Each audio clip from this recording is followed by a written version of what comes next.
అస్సలాము అలైకుం. నమస్తే friend, welcome to Anjum channel.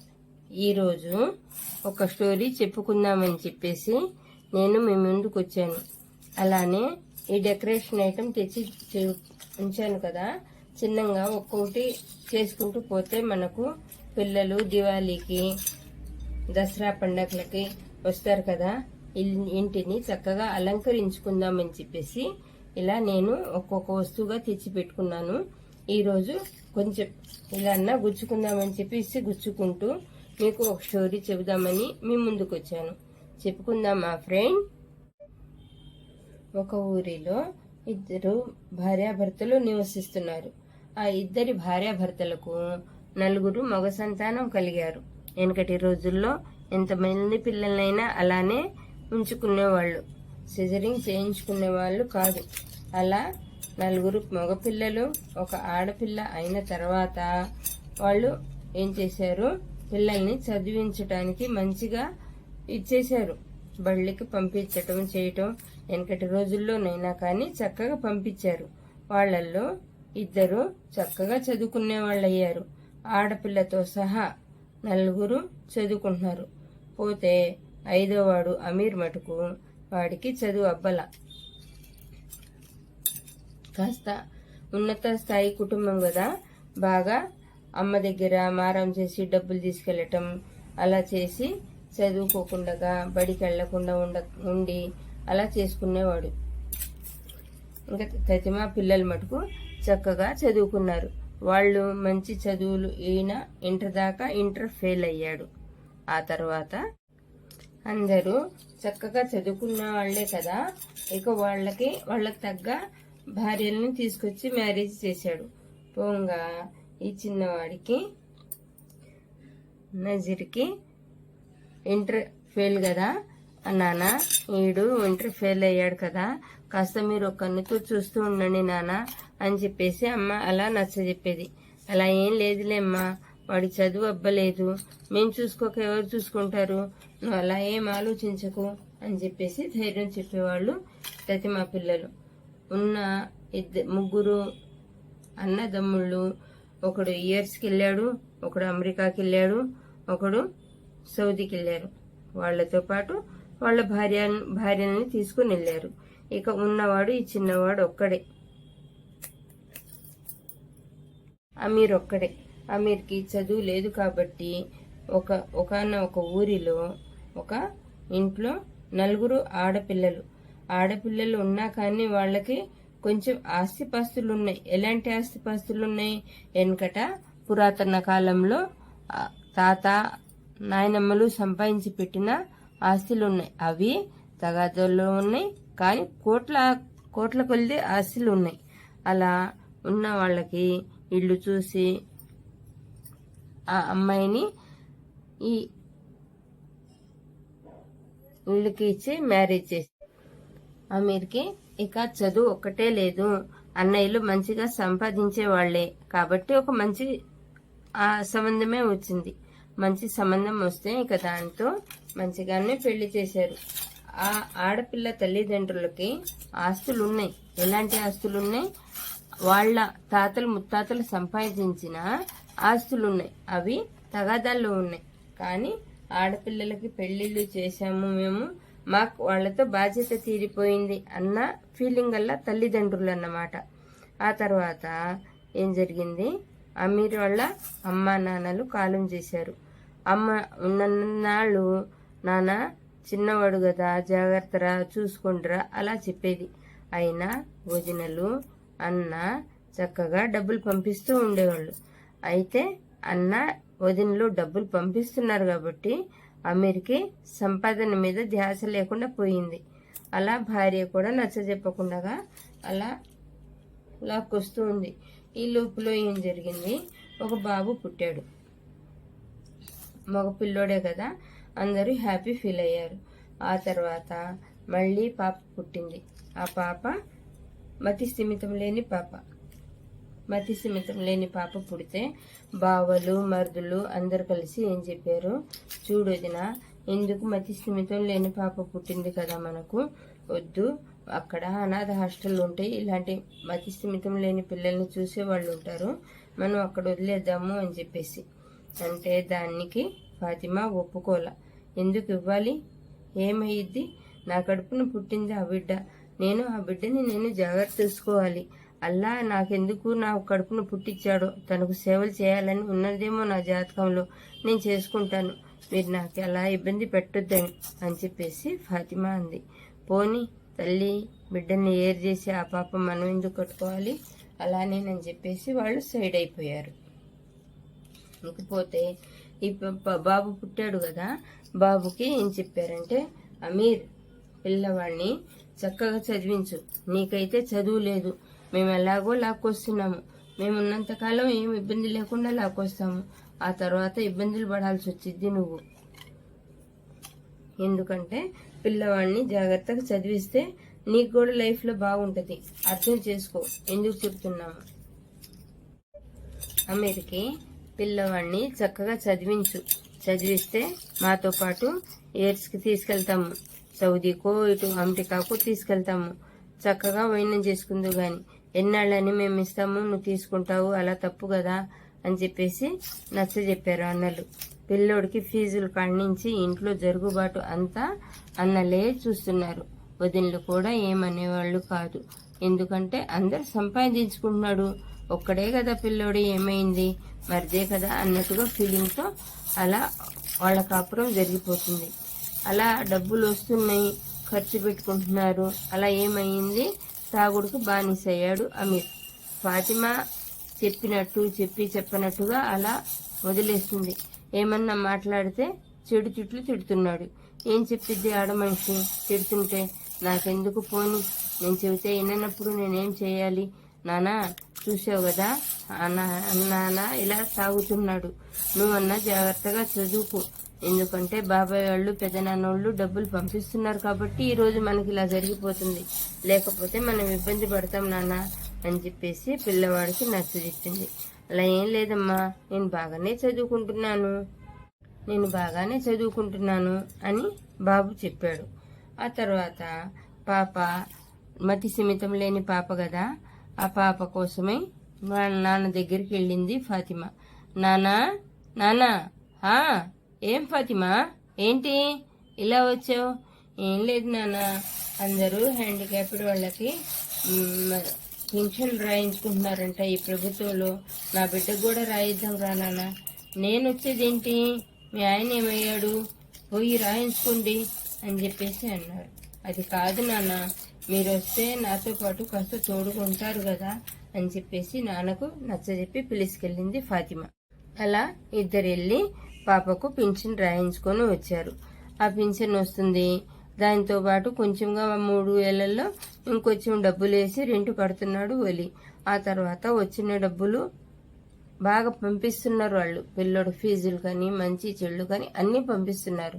ఆ పంపించేటప్పుడు, రే నానా నీ బ్యాంక్ అకౌంట్లో బాబాయే ఈరోజు 10,000 వేసాడు చూసిరాపో అని చెప్పేసి పిల్లోని పంపిస్తున్నాడు. కానీ ఇతను వెళ్ళటంలా, ఇతను ఫ్రెండ్స్ని తీసుకుని తాగి తందనాలు ఆడుతున్నాడు. 10 అయితే చాలు, తాగటానికి వేరే ఫ్రెండ్స్ ఎవరైనా ఉండాలా, బండి మీద కూర్చొని వెళ్ళి తాగి రావాలా, అలా చేస్తున్నాడు. ఇంట్లో ఏం జరుగుతుందో ఎవ్వరికీ తెలీదు. ఆ పిల్ల హ్యాండిక్యాప్డ్ పాప పెన్షన్ వస్తుంది కదా, ఆ పెన్షన్ డబ్బులు పెట్టుకొని రెంట్ కట్టుకుంటున్నారు. తనేమనుకుంటున్నాడు, ఈరోజు మా తమ్ముడు 10,000 వేసాడు, మా అన్న ఒక 25,000 వేసాడు, ఇంకో తమ్ముడు ఒక 40,000 వేసాడు, ఇవన్నీ ఇన్నవని అన్నేని అని చెప్పి లెక్కలు వేసుకుంటున్నారు, ఖర్చు పెట్టుకుంటున్నారు. ఈ లోపల ఏమైంది, మొత్తం అమౌంట్ వచ్చేసి 12 లక్షలైనవి, బ్యాంకులో 12 లక్షలైనవి. ఆ 12 లక్షలు ఎవరి పేరు మీద ఉన్నాయి? ఈయన తాగటానికి టైం చాలదని చెప్పేసి అబ్బాయి పేరు మీద బ్యాంక్ అకౌంట్ బుక్ తీశాడు. ఆ డబ్బులు ఎవరి అకౌంట్లో పడుతున్నాయి? బాబు అకౌంట్లో పడుతున్నాయి ఆ డబ్బులు. అలా ఏమవుతుంది, డబ్బులు ఉన్నాయి అన్న ఫీలింగ్ ఉంది ఎవరికి, అమీర్కి ఫాతిమాకి. ఖర్చు పెట్టుకుంటున్నారు, చక్కగా ఎంజాయ్ చేస్తున్నారు.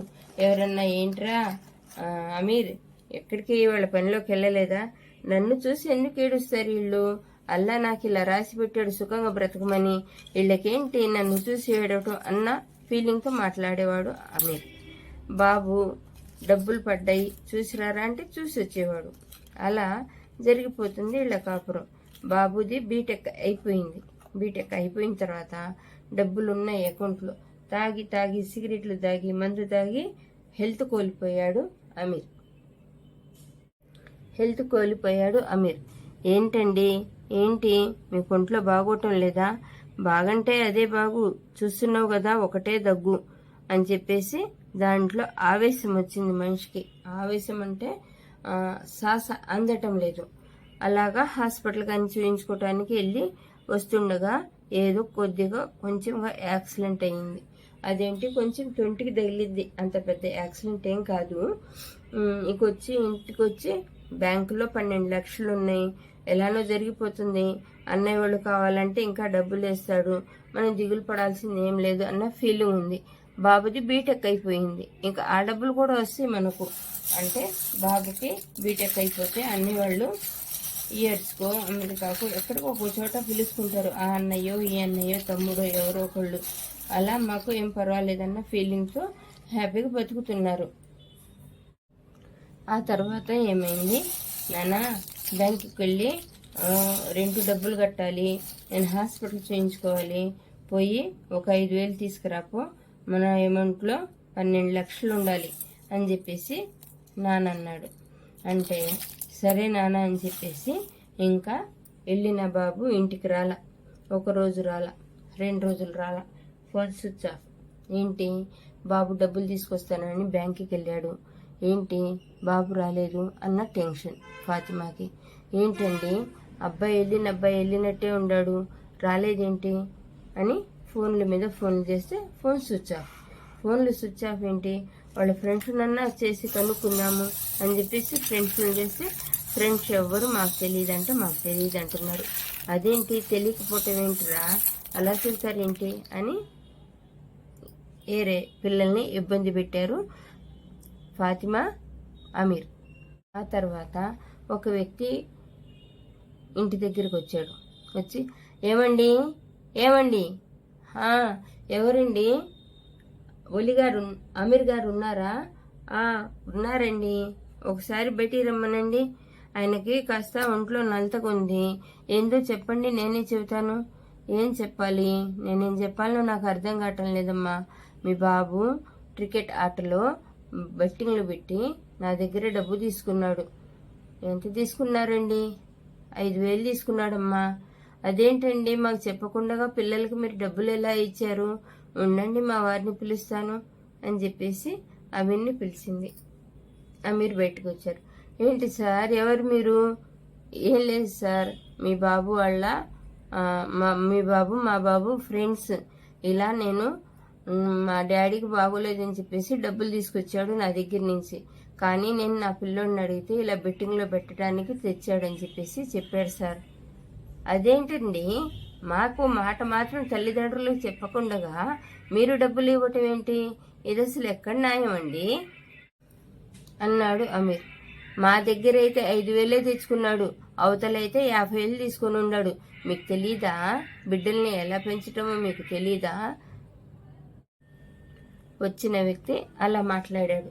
అదేంటండి, మా అకౌంట్లోనే 12 లక్షలున్నాయి, మీ దగ్గర 5,000, వాళ్ళ దగ్గర 50,000 తీసుకోవాల్సిన అవసరం ఏమొచ్చింది?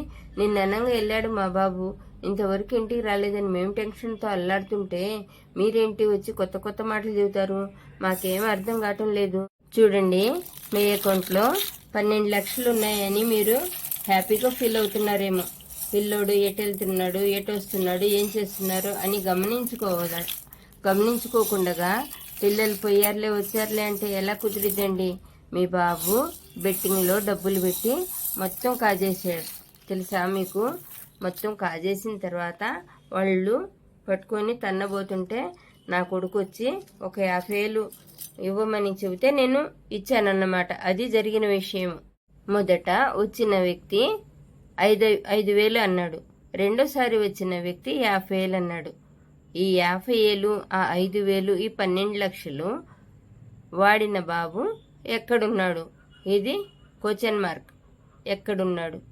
బిడ్డ కనిపించక తల్లిదండ్రులు అల్లాడుతున్నారు. మా డబ్బులు పోయి నీ మర్రో అని చెప్పి అప్పు ఇచ్చిన వాళ్ళు హైరాణ అవుతున్నారు. ఇక్కడ ఇంతకీ ఈ డబ్బులు వాడిన వ్యక్తి ఎక్కడున్నాడు ఈ బాబు? అమీర్ కంగారు పడి అటు ఫోన్ చేశాడు. ఎవరికి? అన్నలకు. అన్నా అన్నా, హలో అన్నా, ఏంట్రా ఏమైంది? మొన్ననే కదా డబ్బులు వేసాను, ఏమన్నా డబ్బులు అవసరం వచ్చిందా? ఒంట్లో బాగోలేదా? హెల్త్ ఎలా ఉంది? అన్నా, నా హెల్త్ అయితే బాగానే ఉంది, మనవాడే నాకు కనిపించటం లేదు. నిన్ననంగా డబ్బులు తీసుకురారా, హాస్పిటల్కి వెళ్ళాలని చెప్పి పంపించాను, ఇంత మటుకి రాలేదు. ఏమైందో అర్థం కావటం లేదు. ఏమైందో అర్థం కావటం లేదన్న మాట ఏంటి? చిన్నవాడికి ఫోన్ చేస్తే ఎక్కడున్నాడో కాస్త వాడన్నా కనుక్కుంటాడు. చిన్న తమ్ముడికి ఫోన్ చేశాడు అమీర్. ఫోన్ చేస్తే, అవునరా, నిన్న నేను ఫ్రెండ్ ఇంటికి వెళ్తున్నానని చెప్పేసి కాస్త డబ్బులు కావాలని వస్తే నేను ఒక 10,000 ఇచ్చాను. ఆ 10,000 తీసుకొని వెళ్ళాడు. అయ్యో కర్మ తమ్ముడు, చూడు ఇక్కడ డబ్బులే కాజేశాడు, మళ్ళీ నీ దగ్గర 10,000 తీసుకున్నాడా? ఏం చేశాడురా ఈ డబ్బులు? ఈడు నాకేం అర్థం కావటం లేదు. కాజేశాడని వేరే వాళ్ళు చెబుతున్నారు, కానీ నా అకౌంట్లో డబ్బులు ఉన్నాయన్న ఫీలింగ్ నాకుంది. నేనేం చేయాలో నాకు అర్థం కావటం లేదురా. ఆగాగు, ఒక్క నిమిషం ఆగు. వాడికి ఒక బెస్ట్ ఫ్రెండ్ ఉన్నాడు, పొద్దాకల వాడితోనే మాట్లాడతాడు. ఫోన్ కాల్ చేస్తే వాడికి చేస్తే ఈ మాట బయటకు వచ్చింది అని చెప్పేసి ఏరే బాబుకు ఫోన్ చేశాడు తమ్ముడు. ఎవరు తమ్ముడు? అమీర్ తమ్ముడు. హలో హలో, ఎవరండి? నేను అమీరోళ్ళ బాబాయిని అమీరోళ్ళ అన్నని మాట్లాడుతున్నాను. వాడు వచ్చాడు కదా మా బాబు నిన్ననంగా, నీ దగ్గరే ఉన్నాడా? ఎక్కడున్నాడు? నాకేం తెలుసు సార్. ఇప్పుడు అన్నమాట మళ్ళీ అన్నావంటే కొట్టి మాట్లాడతాను, మేము కేసు పెడతాం ఇప్పుడు. సార్ ఇక్కడికే వచ్చాడులే కానీ మీ దగ్గర నుంచి డబ్బులు తీసుకొచ్చాడు, నాతో 2 గంటలు గడిపి ఎక్కడికి వెళ్ళాడో నాకు తెలియదు సార్ అని చెప్పేసి చెప్పాడు ఆ బాబు. తెలియకుండా ఏముండదు, మీ అమ్మ నాన్నలకు ఫోన్ చేస్తే ఇప్పుడు నీకు కూడా ఉంటాయి, ఎక్కడున్నాడో సరిగా చెప్పు అనగానే, సార్ మా రూమ్లోనే ఉన్నాడు సార్, నేను పిలుస్తాను ఉండండి అని చెప్పేసి పిలిచాడు. అరే మీ బాబాయ్ ఫోన్ చేశాడు, రా మాట్లాడదువు. మా బాబాయ్ ఫోన్ చేశాడా?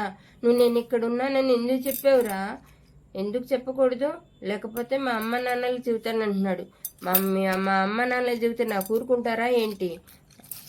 అందుకని నేను చెప్పవలసి వచ్చింది. నేను చెప్పాను. వచ్చాడు, వచ్చి ఫోన్ తీసుకున్నాడు. బాబాయ్ అస్సలాములైకుం. వాలేకుం సలాం. ఏరా నిన్ననంగా నా దగ్గర నుంచి డబ్బులు తీసుకొని వచ్చావు, ఏం చేసావు డబ్బులు? ఎక్కడున్నావు?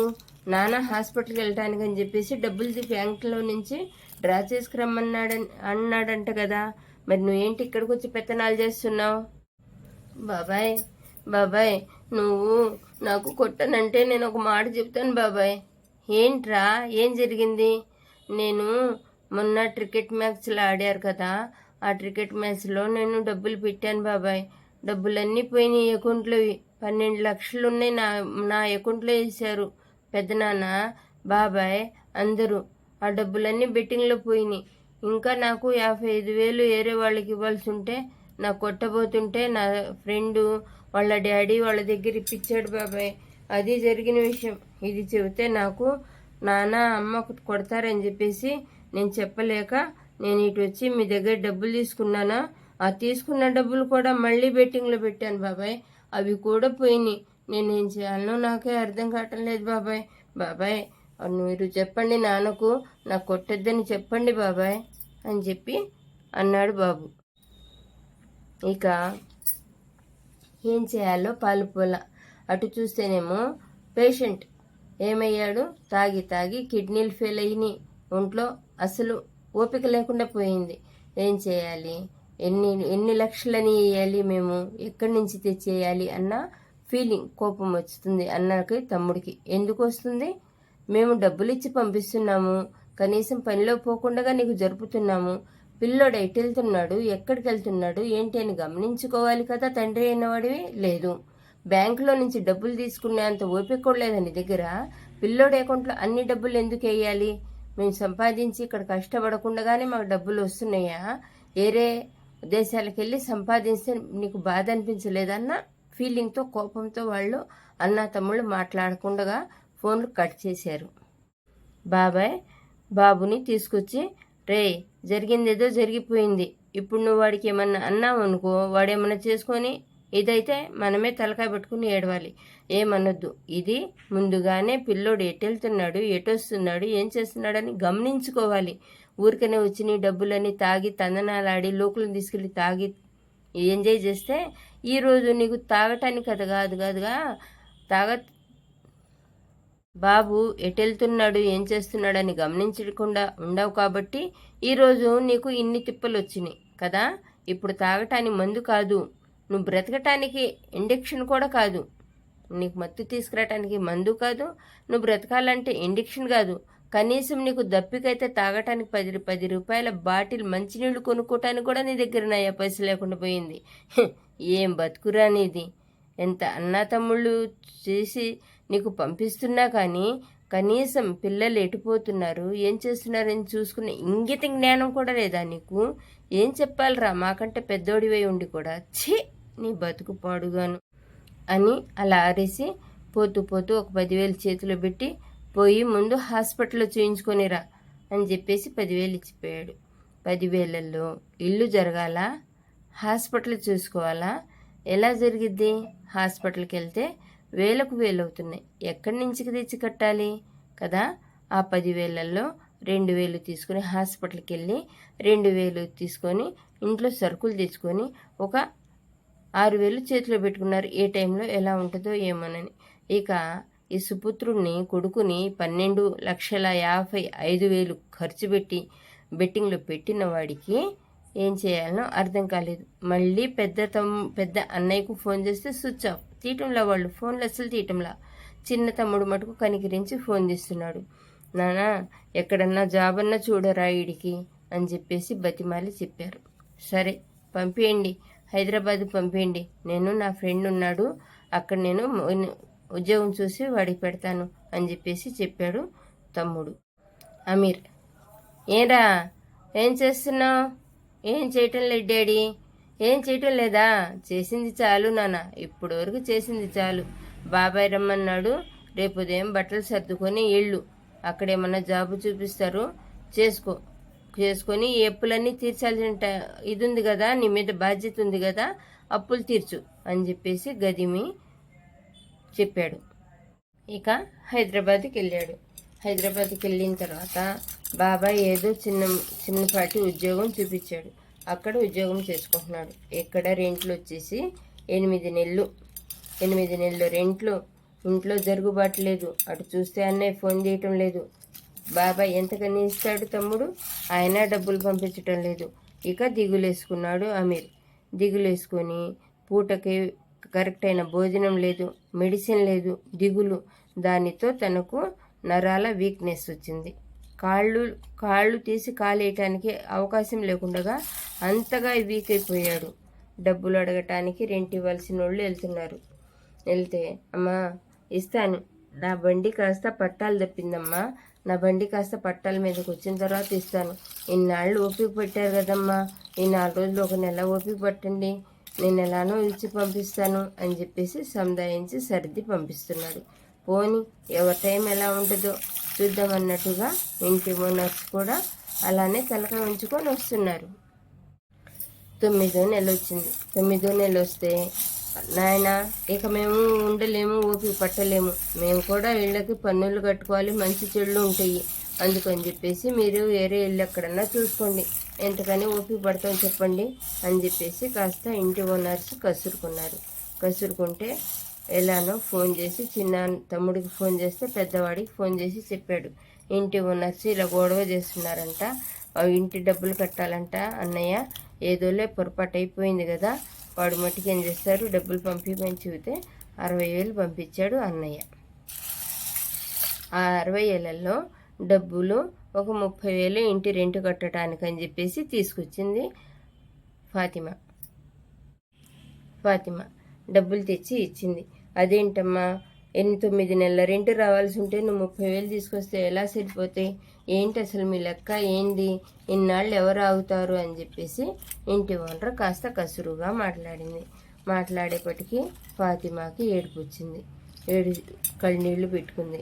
ఎందుకు మా మీ బావ వాళ్ళు అందరు డబ్బులు పంపిస్తుంటారు కదా, ఎందుకు ఈసారి ఇంత ఇబ్బంది పడ్డారు ఈ సంవత్సరము? దేనికి? అమీర్ కూడా ఏంది అలా అయిపోయాడు? అడుగుదామంటే నేనేమో అడగలేకపోతున్నాను. రాండి అక్కయ్య, కూర్చోండి, రాండి అక్కయ్య అని పిలుస్తున్నారు, కానీ నేను లోనికి రాలేకపోతున్నాను. ఏం జరిగింది ఫాతిమా?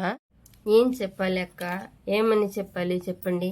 మా బావ, మరుదులు అందరూ మాకు డబ్బులు చక్కగా ఇచ్చి పంపిస్తున్నారు. చక్కగా జరిగిపోతుంది మాకు. ఎనీ టైం మేము కావాలంటే తెచ్చుకొని తిన్నాము.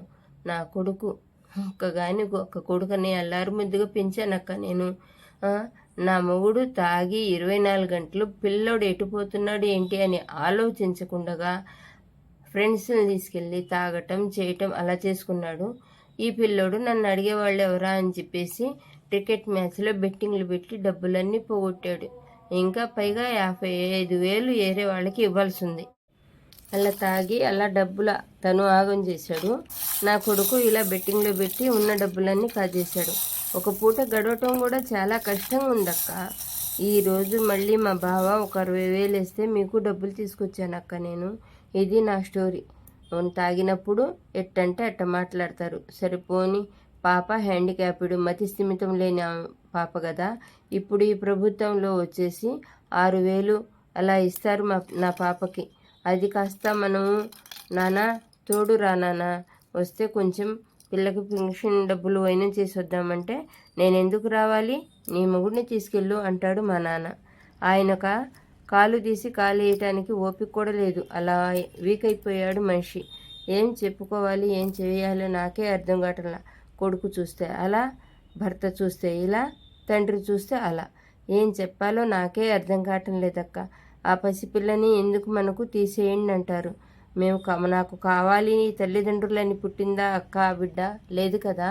దేవుడు అల్లా ఇచ్చాడు, నేను కన్నాను, తనకు న్యాయం చేయాలి కదా. ఏమన్నా నాకు మంచి బట్టలు కావాలని అడుగుతుందా? కడుపుకి ఇంత భోజనమే కదా పెడుతున్నాం ఆ పాపకి.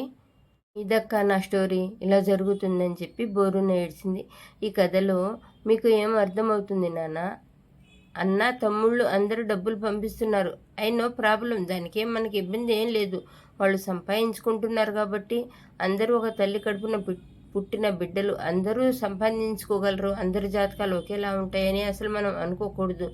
ఒక బిడ్డన కొంచెం సంపాదన లేని వాడికి సంపాదించుకున్న వాళ్ళు చేయి ఇవ్వటంలో దానిలో తప్పేం లేదు నాన్న.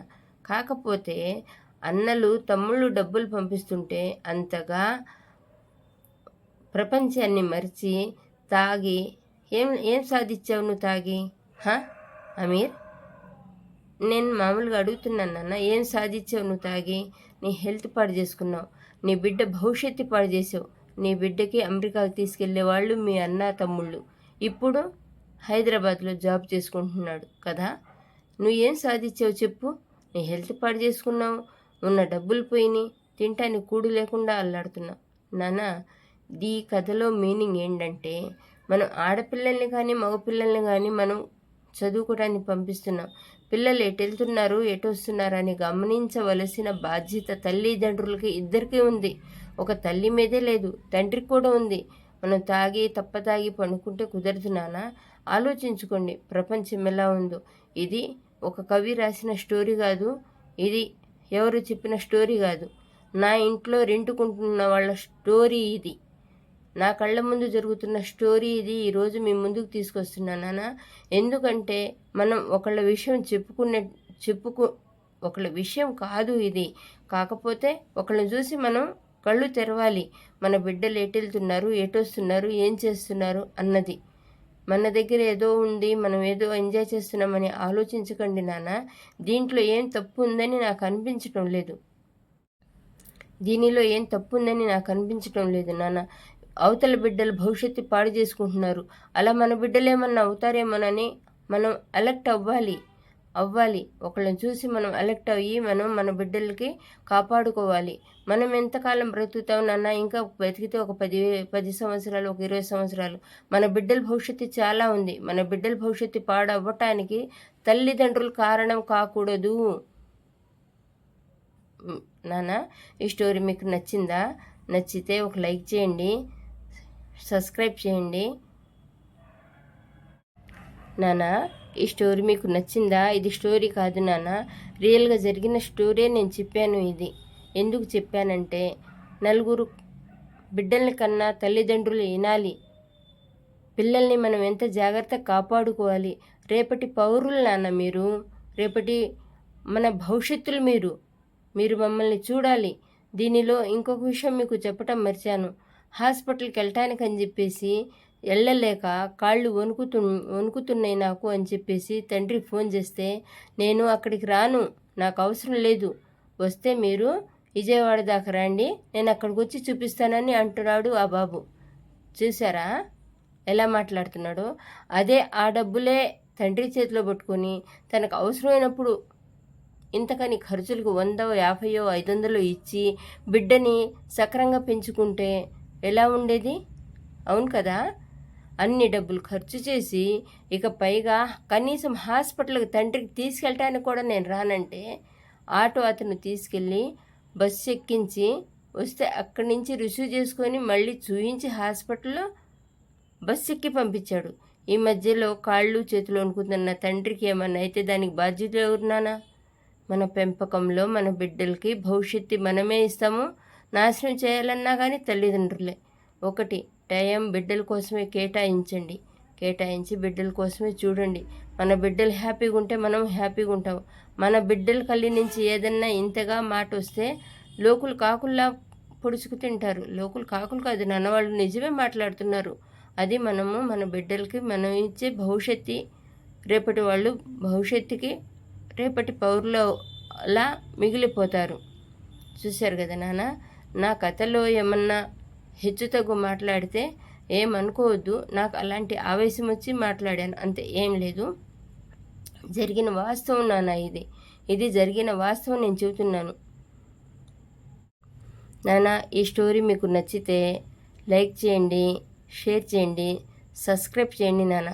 ఒకవేళ మీకు నచ్చినా నో ప్రాబ్లం, వేరే వాళ్ళకి షేర్ చేయండి, వాళ్ళకైనా నచ్చిద్ది, వాళ్ళ పిల్లల భవిష్యత్తు అన్నా బాగు చేసుకుంటారు. థ్యాంక్ యూ ఫర్ వాచింగ్ నాన్న.